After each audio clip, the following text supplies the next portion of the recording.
Where exactly can you find dinosaur bones today? Let's find out in Digging for Fossils.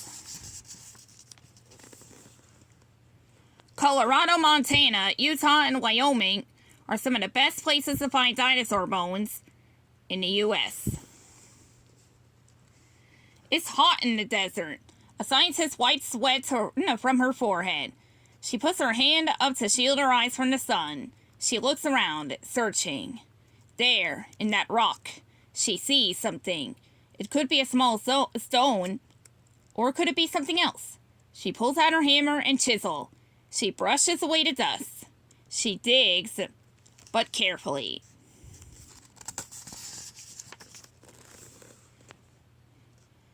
She loosens it in the dark material and lifts it to her tongue. Her tongue sticks to it. That means that she has found a dinosaur bone.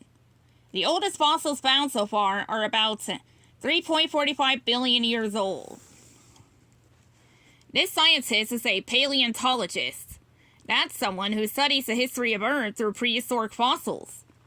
Fossils are parts of plants and animals that have been preserved in rock. They can be leaves or bones or teeth.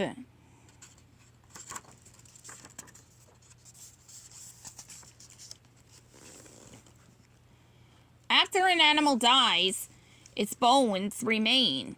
These bones may get buried under sand or mud. Sometimes minerals from the mud seep into tiny holes in the bones. Then over many, many years, the bones and minerals harden like cement.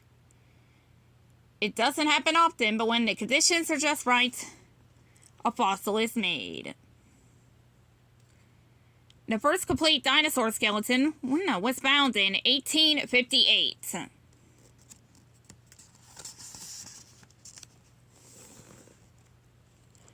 Scientists don't always know where to look for fossils, but they can guess.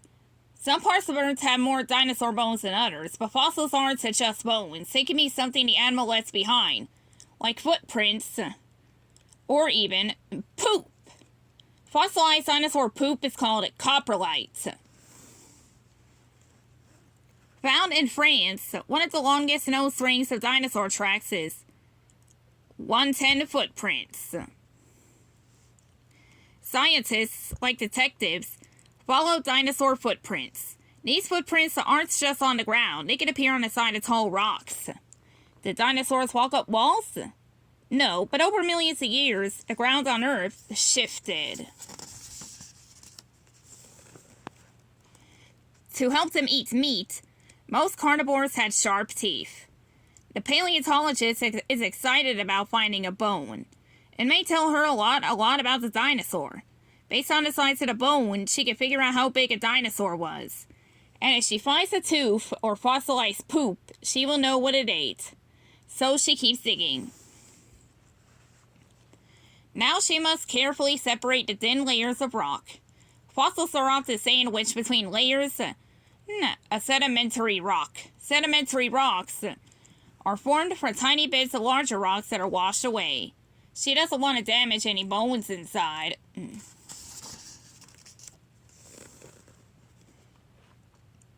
Sometimes scientists find only a few bones. And sometimes they find almost an entire skeleton at once. This scientist has loosened several more fossils from the rock. She asks her team for help. Together they dig for more bones. Then they wrap the bones in a plaster case. It's a lot like what a doctor does for a broken arm. This keeps the fossil from breaking. Sometimes scientists use helicopters to move fossils. When they are finished, they will load up a truck with the wrapped up bones. The fossils will travel to a storage room at a museum or university for testing. Eventually, scientists will X-ray, scan, and study the bones using computers. Then they can make three-dimensional models. These models show them how dinosaurs and other prehistoric animals behaved and grew. No human has ever seen these ancient animals alive. And dinosaurs couldn't draw portraits or take selfies. But thanks to paleontologists, we know a lot about dinosaurs and what they looked like. There is still a lot to learn. Each year, paleontologists find about 50 new dinosaur species. One day, you could grow up to be a paleontologist too. The end.